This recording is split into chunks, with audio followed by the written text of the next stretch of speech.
प्रिय दर्शकों, सादर नमन। मैं हूं प्रियंका शर्मा और आप सभी का हार्दिक अभिनंदन करती हूं विश्व के प्रथम अद्भुत कार्यक्रम ऋषि विद्या सत्र में।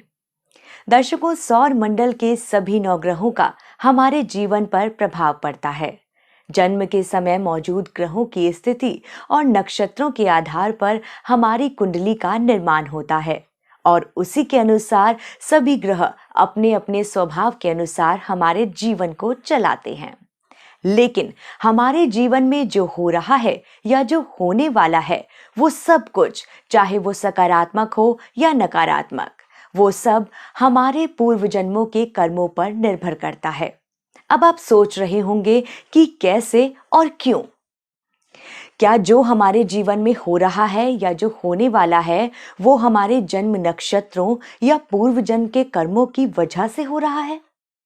इन्हीं सब सवालों का जवाब आपको प्राप्त होगा आज के ऋषि विद्या सत्र के अंक में, जो आपको प्राप्त होगा ऋषि विद्या के अप्रतिम अन्वेषक ऋषि प्रज्ञ श्रद्धेय आचार्य श्री शिवांश जी महाराज के श्रीमुख से। तो चलिए पूरी श्रद्धा, भावना और आस्था के साथ उनकी पवित्र वाणी में उनसे जानते हैं कि हमारे जीवन पर ग्रहों का क्या प्रभाव पड़ता है और क्यों पड़ता है, और अगर हमारे जीवन को वो दुष्प्रभाव दे रहे हैं तो उसकी समस्या के समाधान क्या हैं।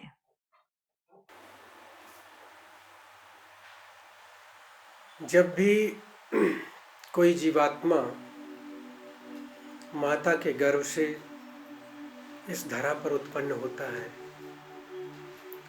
तो उसके उत्पन्न होने के साथ ही 9 ग्रह और 27 नक्षत्र उसके साथ जुड़ जाते हैं। उसके पूरे जीवन से जुड़ जाते हैं। उसी से उसकी जो कुंडली है, जन्म पत्री है, वो बनती है उसी के आधार पर। अब ये उसका जन्म किस नक्षत्र में हो रहा है, ये निर्भर करता है उसके पूर्व जन्म के किए गए कर्मों के अनुसार। क्योंकि एक बड़ा प्रश्न खड़ा होता है इस चीज पर कि भाग्य महत्वपूर्ण है, कर्म महत्वपूर्ण है। लेकिन सच ये है कि भाग्य कुछ और नहीं है, कर्मों का ही तो अगला रूप भाग्य है। कर्म की मिट्टी से ही भाग्य भवन का निर्माण होता है, कुछ अलग नहीं है। तो जैसे कर्म हमने किए हैं पूर्व में, उन्हीं कर्मों के आधार पर हमें उसी प्रकार के ग्रह नक्षत्रों के जो मुहूर्त होते हैं उसमें जन्म मिलता है। वो किसी व्यक्ति के अपने हाथ में नहीं होता है कि वो इस मुहूर्त में जन्म ले सकता है या इसमें ले सकता है। वो उसके कर्मों के अनुसार स्वयं निश्चित होता है, उसमें व्यक्ति कुछ नहीं कर सकता। वो उसके लिए अपरिहार्य चीज है, उसमें उसका कोई बस नहीं चलता, क्योंकि वो उसका जन्म ही कर्म से प्रेरित होकर हो रहा है। तो फिर उस तरह के कर्म उसे भोगने ही पड़ेंगे। अगर अच्छा कर्म किया है तो उसके अनुसार अच्छा फल, बुरा किया है तो बुरा।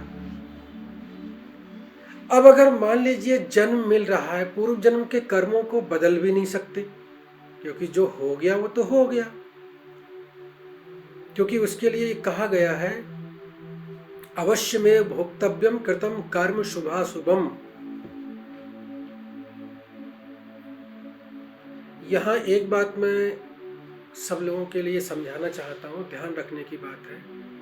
मैंने ये सूत्र बोल दिया भगवान की वाणी का, इसलिए यहाँ ये समझाना आवश्यक है। हमारे समाज में एक बहुत बड़ा भ्रम है, और वो ये है कि कोई भी कर्म कर लो, गंगा स्नान करने से सब पाप धुल जाते हैं,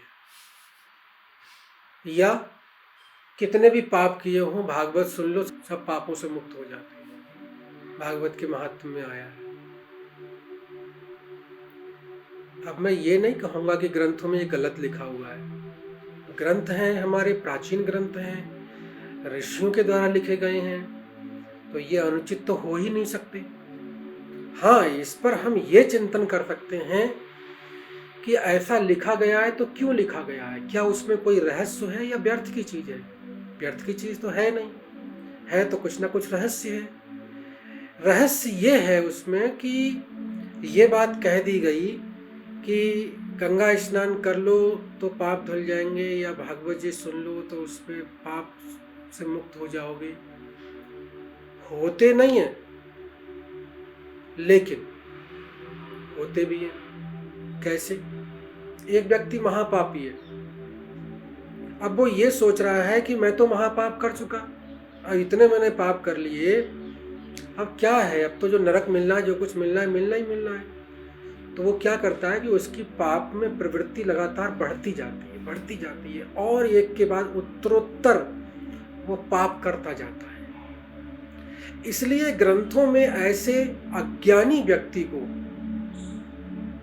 आगे वो पाप कर्म न करे, इससे रोकने के लिए ये सिद्धांत जोड़ा गया कि इससे पाप मुक्त हो जाते हैं। अब मुक्त तो वो हो रहा है, कैसे हो रहा है कि जितने कर लिए उतने तो भोगने पड़ेंगे उसको। अगर बोले भागवत जी सुन ली और यहाँ से उसका जीवन परिवर्तित हो गया, गंगा स्नान कर लिया, उसकी बुद्धि बदल गई और अब उसने पाप कर्म करना छोड़ दिया, तो वो पाप से मुक्त नहीं हो गया। आगे जो पाप उससे होने वाले थे उनसे तो वो मुक्ति हो गया। तो बात तो सही है, बात गलत नहीं है। लेकिन जो बुद्धिमान व्यक्ति है उसको एक बात जरूर ध्यान रखनी चाहिए, ये ऐसा नहीं है कि आपको लग रहा है कि स्नान करने के लिए अच्छा पानी तो बह ही रहा है, तो चलो कीचड़ में अपने लपेट लो, अपने आप को धो जाएंगे, क्या रखा है, फिर लपेट लो कीचड़ में, फिर धो जाएंगे। ये ऐसे नहीं है।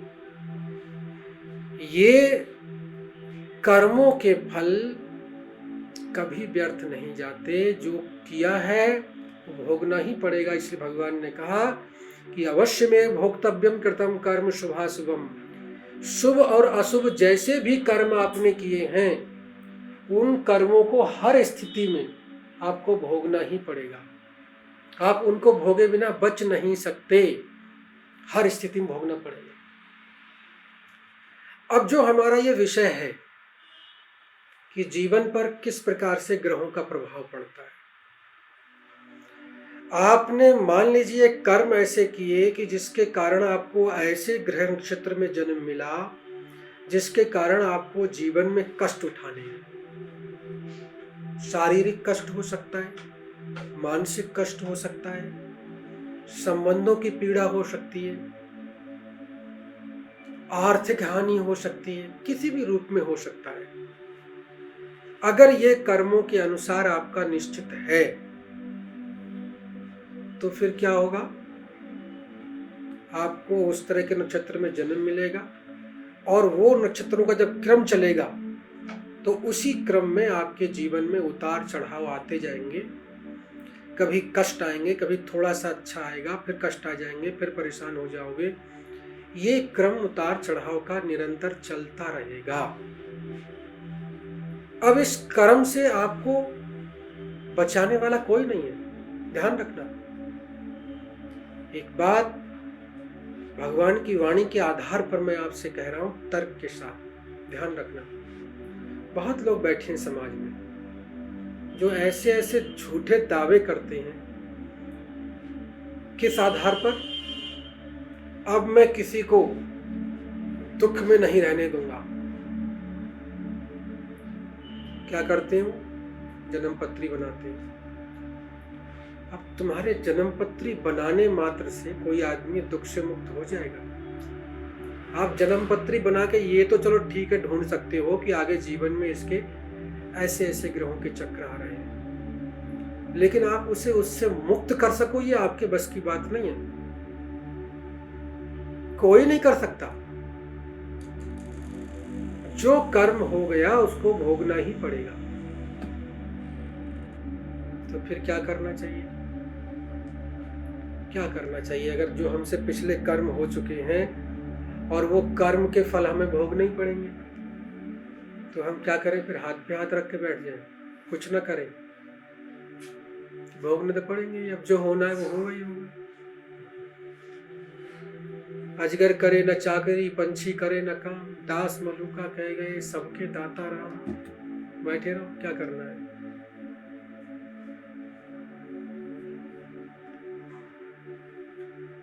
ऐसा नहीं है। बात यह है, इसके लिए भी नियम है, विधान है। इसके लिए मैं एक उदाहरण देता हूँ, बहुत अच्छा। महाभारत में जिस समय पितामह भीष्म सरसैया पर लेट गए थे, कथा तो आपको पता ही होगी। उनको इच्छा मृत्यु का वरदान प्राप्त था और उस समय चल रहा था दक्षिणायन, जिस समय वो सरसैया पे आए थे। उन्हें ज्ञात था, उन्हें ये बात मालूम थी कि दक्षिणायन में मृत्यु को प्राप्त व्यक्ति नरक को जाता है और उत्तरायण में मृत्यु को प्राप्त वाला मोक्ष को प्राप्त करता है। तो इच्छा मृत्यु का वरदान तो उनको था ही। उन्होंने कहा कि थोड़ा समय बाकी है, मैं उत्तरायण में ही अपनी देह त्याग करूंगा। तो बाणों की ऐसी सैया बन गई थी उनके शरीर में कि उसमें से रक्त की एक एक बूंद शरीर से निकल गई। लेकिन इच्छा मृत्यु का वरदान था, इसलिए उनके वो ढांचे के अंदर प्राण जो थे वो स्थित थे। भगवान श्री कृष्ण ने कहा युधिष्ठिर से कि पितामह भीष्म सरसैया पर हैं, जाने वाले हैं, बड़े भैया कुछ थोड़ा उनसे ज्ञान ले लो। आपके मन में कोई ना कोई जिज्ञासा तो होगी, आप सोच लो और कुछ ना कुछ उनसे पूछ लो। लंबा समय तो नहीं है उनके पास, लेकिन फिर भी पितामह भीष्म तो इतने महाज्ञानी हैं, एक बार कुछ तो पूछ सकते हो। युधिष्ठिर ने कहा कि हाँ केशव, ये बात बिल्कुल सही है, चलो चलते हैं। दोनों गए। एक प्रश्न जो बहुत लंबे समय से युधिष्ठिर के मन में निरंतर चल रहा था, उस प्रश्न को जाते ही पूछा, प्रणाम किया और कहा कि पितामह, मेरी एक जिज्ञासा है। कहा जाता है कि व्यक्ति को किए गए कर्मों के फल अवश्य भोगने पड़ते हैं। तो फिर ये बताइए कि जब हमने जो कर्म पिछले कर दिए और हमारे प्रारब्ध में आ गए, तो हमें उनको भोगना तो पड़ेगा ही पड़ेगा। तो फिर वर्तमान में उद्यम करने से, परिश्रम पुरुषार्थ करने से क्या लाभ है, उसका क्या उपयोग है, जब वही मिलना है कि जो निश्चित हो चुका है प्रारब्ध के अनुसार। तो हम वर्तमान में अच्छे कर्म क्यों करें, उससे क्या लाभ होगा। तो पितामह ने बहुत सुंदर उत्तर दिया। कहते हैं, वत्स, निस्संदेह ये सत्य है कि व्यक्ति के जो प्रारब्ध हैं, पूर्व में किए गए कर्म है, उसके अनुसार उसे फल मिलना है।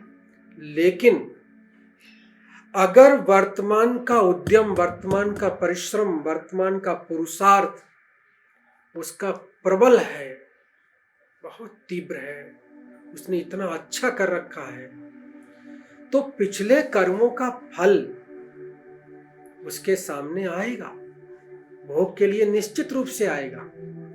लेकिन ये ध्यान रखने की बात है कि वर्तमान का जो पुरुषार्थ होगा वो प्रारब्ध कर्मों के फल को इतना कम कर देगा, उनके प्रभाव को इतना कम कर देगा कि पता भी नहीं चलेगा, नगण्य हो जाएगा, गिनती में ही नहीं आएगा। इसलिए वर्तमान में हमें उत्तम कार्य, श्रेष्ठ कार्य करके हमें प्रयास करना चाहिए। अब ये एक बहुत बड़ा दर्शन सामने आया कि हमें क्यों करने होते हैं वर्तमान में। देखिए, थोड़ा सा इसको और समझिए। जैसे मान लीजिए अगर वर्षा हो रही है, सब जगह वर्षा हो रही है, आप बाहर निकलोगे तो भीगोगे, निश्चित रूप से भीगोगे। अब उसमें उपाय क्या है? अगर आपने एक छाता ले लिया, छाता लेकर के आप निकले, तो कुछ बूंदें तो पड़ेंगी आपके ऊपर, बिल्कुल आप एकदम एक बूंद ना पड़े आपके ऊपर, ऐसा तो नहीं हो सकता। कुछ ना कुछ छींटे तो आएंगे आपके ऊपर, लेकिन बिना छाते के आप जितना भीग सकते थे उतना नहीं भीगोगे। बस इसी प्रकार से इन ग्रहों के चक्र का प्रभाव होता है। प्रारब्ध के अनुसार अगर कोई ग्रह आपका प्रतिकूल है और जीवन में पीड़ा दे रहा है, प्रारब्ध के अनुसार ही पितृदोष और कालसर्प दोष बनते हैं। अब अगर मान लो ऐसी कोई स्थिति जीवन में आ रही है और जिसके कारण कोई भयंकर कष्ट मिलने वाला है, अगर व्यक्ति उससे सचेत हो जाता है, सचेत होकर के उसके लिए कोई उपाय कर लेता है, कोई सुरक्षा कवच अपना लेता है, कोई किसी प्रकार की ऐसी प्रक्रिया अपना लेता है, विधि विधान नियम सिद्धांत, तो उससे क्या होता है कि वो प्रारब्ध कर्म का प्रभाव तो होगा लेकिन पता भी नहीं चलेगा। जैसे मान लीजिए किसी के प्रारब्ध के अनुसार लिखा है कि उसको अपनी आयु के 18 वर्ष की उम्र में, 18 वर्ष 6 महीने 3 दिन की उम्र में जाकर के इतने बजकर इतने मिनट पर इस स्थान पर उसको इस घड़ी में इस नक्षत्र में उसको दुर्घटना होनी है। तो दुर्घटना तो होगी, क्योंकि उसके ग्रह नक्षत्र जो है उन्होंने पूरी की पूरी जो है रूपरेखा उसकी बना दी। उस रूपरेखा के अनुसार वो व्यक्ति वहीं जाएगा। उस टाइम पर लाख प्रयास कर लो, कुछ भी हो जाए, वहीं पहुंचेगा और वहां पहुंच करके वो दुर्घटना उसको होनी है। इसीलिए गोस्वामी तुलसीदास जी ने कहा है कि तुलसी जस भवितव्यता तैसे ही बने सहाय, या पुण्य आवे ताही पे ताही तहां ले जाए। जो होनहार होता है, भवितव्यता होने वाला, वो ऐसी विचित्र है कि या तो स्वयं चलकर उसके पास आती है या फिर क्या होता है उसे खींच करके वहां ले जाती है। किसी बहाने ले जाएगी, किसी न किसी बहाने आदमी वहां पहुंच जाएगा। जरूरत नहीं होगी तब भी चला जाएगा, भटक करके पहुंच जाएगा, लेकिन पहुंचेगा, क्योंकि वो दुर्घटना उसकी वहां उसी स्थान पर घटनी। लाख प्रयास कर लो, आप रोक नहीं सकते। माता पिता अपने बच्चे के लिए बहुत सुरक्षा करते हैं, बेटा यहां मत जाओ, ये मत करो, ऐसे मत करो, वैसे मत करो, वैसे मत करो। लेकिन वो ये नहीं जानते कि तुम्हारे ये निषेध करने मात्र से कुछ नहीं होने वाला है। तुम लाख निषेध कर लो, जब वो घड़ी आएगी तो उसे खींचकर वहां ले ही जाएगी। तुम रोक नहीं पाओगे, किसी स्थिति में नहीं रोक पाओगे, ये निश्चित बात है। किसी बहाने ले जाए लेकिन ले जाएगी वहां पर। तो आपको करना क्या है? अगर घड़ी वहां ले जाएगी, वो दुर्घटना होनी है, वो सारी चीज होनी है। अब उसके लिए है क्या, आप कर क्या सकते हो? ऐसा नहीं कि आप कुछ भी नहीं कर सकते, कुछ आपके हाथ में ही नहीं है, बहुत कुछ आपके हाथ में। आप बहुत कुछ कर सकते हो, उसी का नाम है ज्योतिष, ग्रह नक्षत्रों का खेल। अब आपका ये ग्रह खराब है, ये ग्रह अच्छा है, ये ऊंचा है, ये नीचा है, ये सब बातें तो लोग बताते रहते हैं, लेकिन समस्या इस बात की है कि उनको रोकने का उपाय किसी के पास नहीं है। फिर करना क्या है, क्या चीज होनी चाहिए, कैसे करें इस चीज के लिए? उसके लिए बहुत अच्छा विधान ऋषियों ने दिया। ऋषियों ने कहा कि जीवन में जब भी कभी प्रारब्ध कर्म प्रबल हो और वो प्रतिकूल जा रहे हो, आपको कष्ट दे रहे हो, पीड़ा दे रहे हो, या भविष्य में भयंकर कष्ट पीड़ा आने वाली हो, तो उस समय ये ध्यान रखना कि ये मत सोचना कि हम बाहर नहीं निकलेंगे तो बच जाएंगे, या मान लो किसी को वाहन दुर्घटना आ रही है, हम वाहन चलाएंगे ही नहीं, तब तो बच जाएंगे। अब आप मत चलाओ वाहन, आप पैदल जा रहे हो रास्ते से, उधर से कोई आदमी आ रहा है उल्टे सीधे चलाते हुए और उसने टक्कर मार दी, क्या करोगे आप? वाहन दुर्घटना ही हुई, आप वाहन नहीं चला रहे हो लेकिन वाहन दुर्घटना हो गई, फिर भी हो गई। होता है कई बार। आप देखो कि लोग फुटपाथ पे सो रहे हैं, उन बेचारों को क्या करना है? आप बताइए, उनका कोई वाहन से लेना देना कुछ है? फुटपाथ पे सो रहे हैं। लेकिन कोई ऐसा प्रमत्त व्यक्ति आता है रात्रि में गाड़ी चलाते हुए अनुचित तरीके से कि उनको कुचलते हुए निकल जाता है। अब बताइए उनका क्या दोष था? लेकिन दोष था, प्रारब्ध कर्म उनके साथ था, इसीलिए ये दुर्घटना घटी। इसी प्रकार से जिसके भी साथ में है उसके साथ दुर्घटना घटनी है प्रारब्ध के अनुसार। अब उसको रोकने के लिए केवल यही उपाय है कि अगर किसी ग्रह का प्रभाव है तो उसके शमन के लिए प्रयास करो। बस एकमात्र उपाय ये है, उसके शमन के लिए। शमन मतलब उसका प्रभाव कम करने के लिए। इतना कर सकते हो आप, बिल्कुल। जैसे कवच का प्रयोग कर लेते हैं, जैसे बरसात में छाते का प्रयोग कर लिया, धूप में छाते का प्रयोग कर लिया आपने, थोड़ा राहत मिल गई उससे। इसी प्रकार से आपको यहां भी राहत मिलती है। अब उसमें क्या उपाय क्या करने हैं आपने, बहुत महत्वपूर्ण बात है समझने की।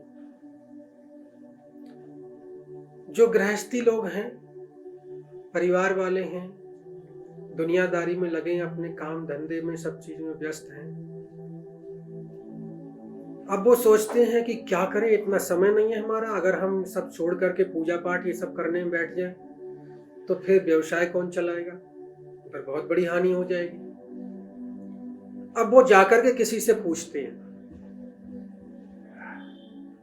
जब किसी से पूछते हैं, वो कहता है कि हाँ, ये आपका ग्रह का प्रभाव तो है और निश्चित रूप से ये तो होना ही होना है, लेकिन हाँ, इससे बचाव का एक उपाय है। अगर आपके इतने 1000 जप हो जाएं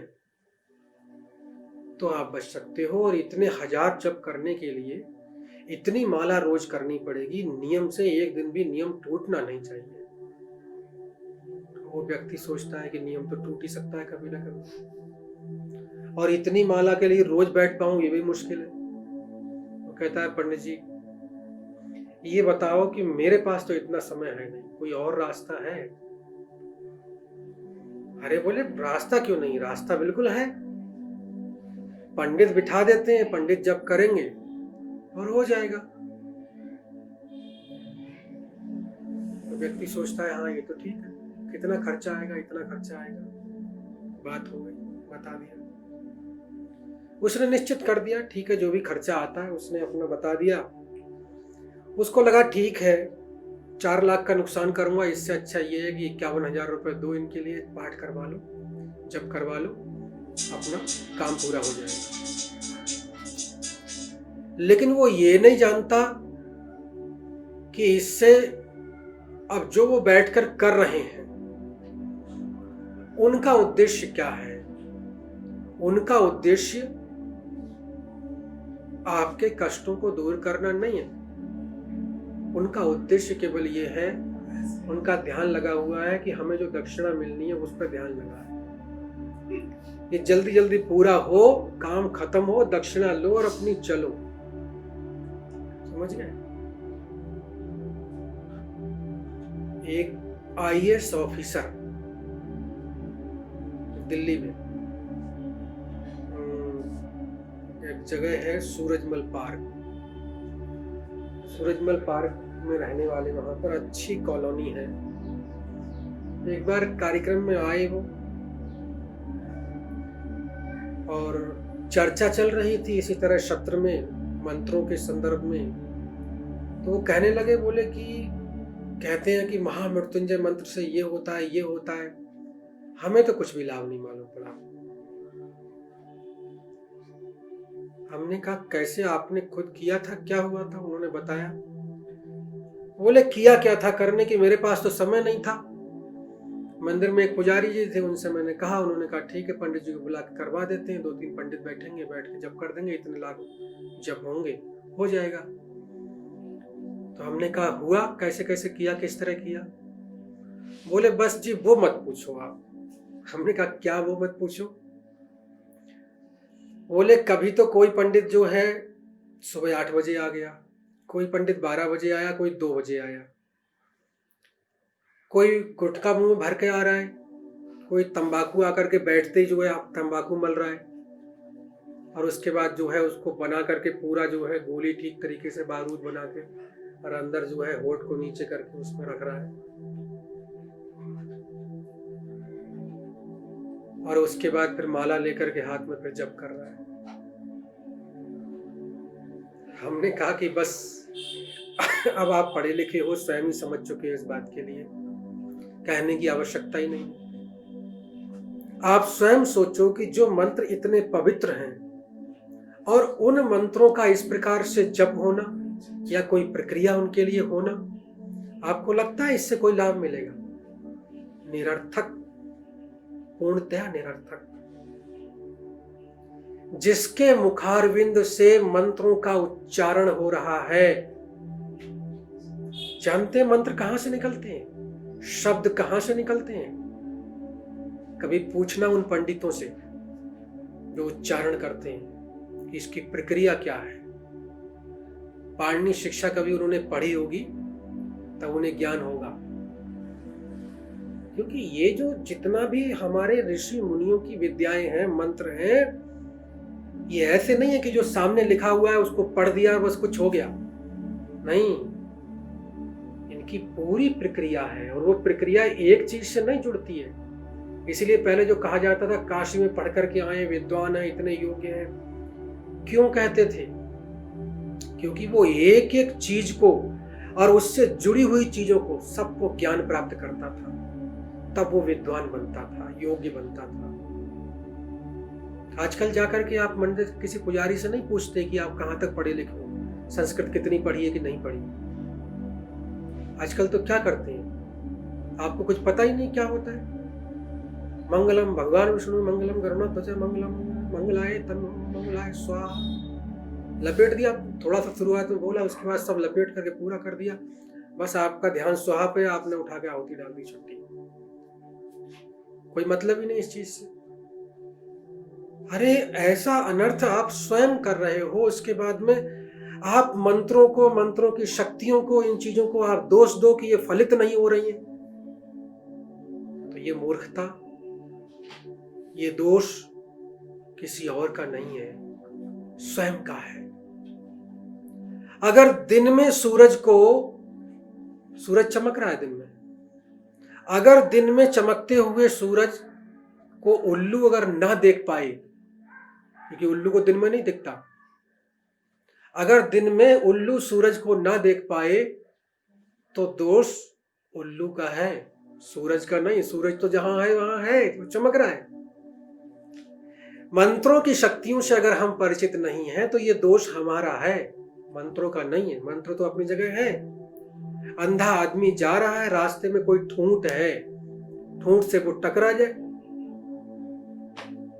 और उस पर क्रोध करे, भाई ठूंठ तो स्थायी है, वो तो उसका क्या दोष है, वो जहां है वहां है। दोष तुम्हारा है कि तुम उसको देख नहीं पा रहे हो, तुम आंखों से अंधे हो। इसी प्रकार से हमारे ये इन चीजों की है, जो हमारे मंत्र हैं, जो हमारी ये शक्तियां हैं, इनके संदर्भ में भी यही बात है। समझना यहां पर यह है कि इन मंत्रों की शक्तियों को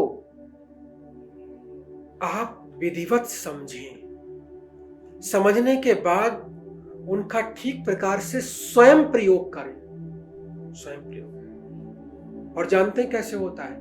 सबसे बड़ी चीज उसकी अंदर से शुद्धि चाहिए, आंतरिक शुद्धि। अगर कोई भी तामसिक चीज को अंदर डाल रखा है किसी ने खाने पीने में, आपको क्या मालूम कि जो आपके यहां जब करने आया है उसने क्या खाया है? नहीं पता आपके लिए। पहले तो परंपरा ये थी कि ब्राह्मण को पहले भोजन अपने यहाँ कराते थे, जब कोई अनुष्ठान करते थे, कुछ करते थे, तो नियम था कि आपको यहीं रहना है, यहीं खाना है। अब आपको पता तो है कि क्या खा रहा है, खीर पूड़ी जो कुछ भी आप खिला रहे हो वही तो खा रहा है। अब ये तो नहीं है कि वो निगाह बचा करके जाके किसी ठेले पे अंडे भी खा लेगा। तो ये तो कम से कम आपको सोचना है हमें क्या करना है। मैं तो कहता हूं कि आपको दान करना है। देखो, दान करो, खूब करो, ब्राह्मणों को दान दो, दीन दुखियों को दान दो, खूब दान दो। लेकिन ये जो ईश्वरीय शक्तियां हैं इनके साथ समझौता मत करो, ये ध्यान रखने की बात है। अगर इनसे समझौता करोगे तो हानि उठाओगे। इसलिए पाणिनि शिक्षा में जो आता है कि आत्मा बुद्ध्या शमेत्यर्थान मनो युक्ते विवक्षया मना कायाग्निम आहंति शा प्रेरयति मारुतम। जानते शब्द कहां से निकलते हैं? आत्मा बुद्ध्या समेत्यर्थान, आपका आत्म तत्व बुद्धि का साथ लेकर के दुनिया के जो पदार्थ हैं उनको विषय बनाता है। आत्मा बुद्ध्या समेत्यर्थान मनो युक्ते, फिर उसके बाद मन को आगे नियुक्त करता है, मन को दे देता है। विवक्षया, कहने के लिए, बोलने के लिए मन को प्रेरित करता है। मना कायाग्निम आहंति, उसके बाद मन जो है वो क्या करता है कि शरीर में स्थित जो प्राणवायु है उसको धक्का देता है, दबाव देता है, प्रेरित करता है। शा प्रेरयति मारुतम, तो जैसे ही वो प्राण वायु के लिए प्रेरित करता है तब प्राणवायु आपके आकर के कंठ में तब शब्द निकलते हैं। अब आप बताइए, जो शब्द आत्मा से निकल रहे हैं उसके लिए कितना शुद्धिकरण चाहिए, अंतःकरण का। अंतःकरण, चार इंद्रियां अंदर होती हैं, मन बुद्धि चित्त अहंकार। विषय थोड़ा विस्तृत है, थोड़ा इसका जो दूसरा भाग है इसे आगे प्रस्तुत करेंगे, क्योंकि अभी समय पूर्ण हो रहा है सत्र का। अगले सत्र में हम पुनः इस पर और विस्तार से चर्चा करेंगे, उसमें आप सभी श्रवण करें। ओम शांति। दर्शकों, मानव कल्याण के इस विशेष कार्यक्रम ऋषि विद्या सत्र के आज के अंक में आप सभी ने ऋषि प्रज्ञ श्रद्धेय आचार्य श्री शिवांश जी महाराज से जाना ग्रहों और नक्षत्रों का हमारे जीवन पर क्या प्रभाव पड़ता है और हमारे जीवन पर पड़ रहे सकारात्मक या नकारात्मक प्रभावों का सटीक कारण होता है हमारे पूर्व जन्मों के कर्म।